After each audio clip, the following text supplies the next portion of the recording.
While I was researching this video, I learned something about gaming that nearly made me want to quit altogether, just stop playing games. Originally, this video started off as what I'm hoping to see from Grey Zone Warfare, kind of what changes I'd like to see them make, what content I'm hoping to see from it, something like that. And while doing some research, I came across this Reddit post from a user called Existence that was talking about how he hoped Grey Zone Warfare didn't become like Escape from Tarkov, and he was saying in Escape from Tarkov, the gameplay loop revolves around what he called Skinner box mechanics, or like a slot machine. So the Skinner box refers to B.F. Skinner, the behavioral psychologist who built on work of people like Pavlov. You've probably heard of Pavlov, very popular psychology, where, he had Pavlov's dog, where he got a dog, rang a bell every time he fed it, and then eventually he could just ring the bell and the dog would salivate as if it was going to get fed, even though it couldn't smell food because there was no food. He was showing that you could condition something, you could condition an animal to associate something with something else just by doing it again and again. Skinner managed to go a bit further than that and show that you could actually use this kind of conditioning to make something make different decisions. So the idea behind Skinner's box is that you get something like an animal, a rat or something small, a cat, and you put it in a small box where you try to block out all of the other stimulus, and then maybe it just has a lever. And every time it pulls that lever, some food comes out. Over time, it will learn that if it pulls the lever, it gets food, so it will decide to pull the lever a little bit more. You've conditioned it. You've done some behavioral conditioning where you've controlled that rat's behavior or whatever it is by encouraging it to pull the lever to get more food. And you can do it the other way too, by if it does a certain thing, you give it a negative response, like shining a bright light or something like that. The psychologists of a long time ago actually did things a lot crueler than that, but let's not get into that.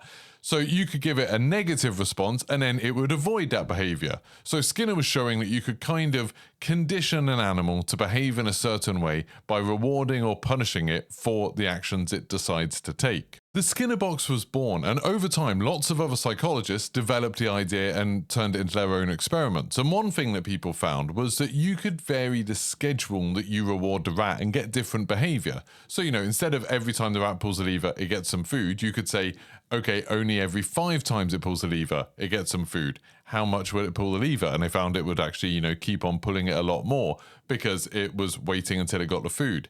And then they found that actually you could do something where it's a little bit random maybe. So instead of giving it every time, they would do what was called a variable ratio schedule, where sometimes the rat would have to pull it 5 times, sometimes it would have to pull it 50 times, sometimes it would have to pull it twice, and it didn't know when it was going to get the food.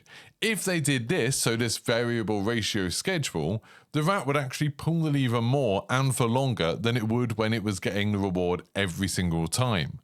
And the reason for this was maybe something called a compulsion loop. So a compulsion loop has 3 stages. It has anticipation of a reward, performing an activity to get that reward, and then the reward itself.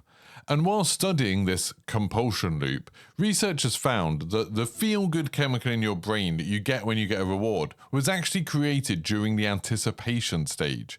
So when the rat thought it was going to get a reward, it would build up some dopamine in its brain. And obviously, if it wasn't getting that reward straight away, if it was kind of delayed a little bit because of this variable ratio, then it was building up more and more of this feel-good chemical that was then released when it finally did get the reward. So the rat would keep on performing the activity over and over again and then feel even better about getting the reward than it would if it had just pulled the lever once and immediately got the reward. Now, of course, I keep talking about rats here, but this definitely still works on humans. Humans go through the same thing. Humans can get into a compulsion loop where they have anticipation of some kind of reward, their brain starts cooking up some feel-good chemicals, and then they perform an activity that they think will get them that reward, and eventually when the reward hits, it feels even better if you've gone through lots of anticipation before it. So going back to Tarkov and Existence was talking in that Reddit thread about how a user in Tarkov will keep on going through the same routes, trying to find the most efficient paths to check as many locations as possible to find that rare loot, and then when they finally do find a loot, they get hit with dopamine, they feel really good about themselves. Like someone playing slot machines, when they finally win, they feel really good about themselves. And the important thing is that It's not about getting that reward immediately. That delayed gratification, that kind of anticipation building up is really, really important. Now, reading all about this sent me down a little bit of a Wikipedia rabbit hole, and one of the really disturbing lines I read about compulsion loops was this. It says, "Compulsion loops can be used as a replacement for game content." See, the compulsion loop section on Wikipedia is really talking about gaming.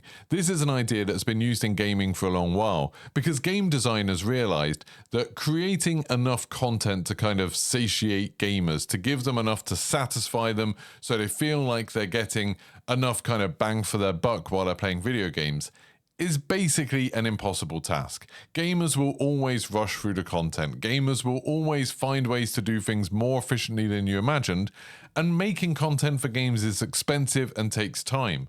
So as a kind of shortcut, as a way of getting around it, some game developers relied on compulsion loops instead.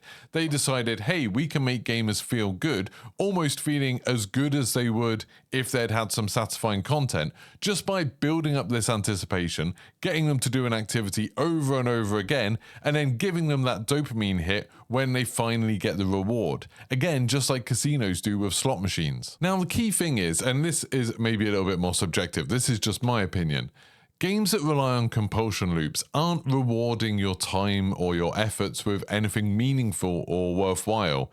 It's just a treadmill. It's just a way of getting your brain to release that dopamine and then build it up again, then release it again, just to keep you playing. Because obviously the way video games are monetized nowadays, lots of them rely on people keeping on playing. For me, this is when games lose me. When I start realizing that games are just trying to put me on this treadmill, they're just trying to make me want that dopamine hit, but then there's going to be another thing that I need to chase after immediately afterwards. That's when I start getting a bit bored of them. And loads of games do it. I might even do a YouTube series at some point. Let me know in the comments if you'd be interested, where I just talk about how different games use these compulsion loops. But just quickly, think like Call of Duty is all about trying to make you think that you want to get better at the game. It's trying to make you want a higher kill death rate or more wins or a higher rank.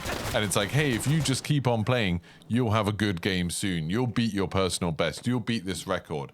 And the company knows this, like their social media team really try to highlight and focus on those really high-skilled players, you know, the people who manage to do these amazing accomplishments, because the idea is that then you'll keep on playing the game to try and do what those other people are. And there'll always be someone better than you. There'll always be someone to chase after.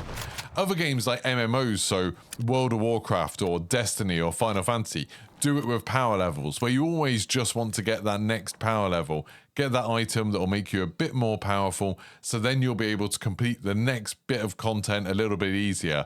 And then if you complete that bit of content, you'll be able to get another item that will make you a bit more powerful, so you can do the next bit of content a little bit easier, and so on and so on. FIFA does it with Ultimate Team Packs. Loads of games just focus on this idea of how to create a compulsion loop that kind of feeds you into the monetization of the game, or at least keeps you playing for longer so you're more likely to spend money. And you can see why game designers do this. Like, creating a compulsion loop is much, much simpler, much easier, and much cheaper than actually creating meaningful content or experiences.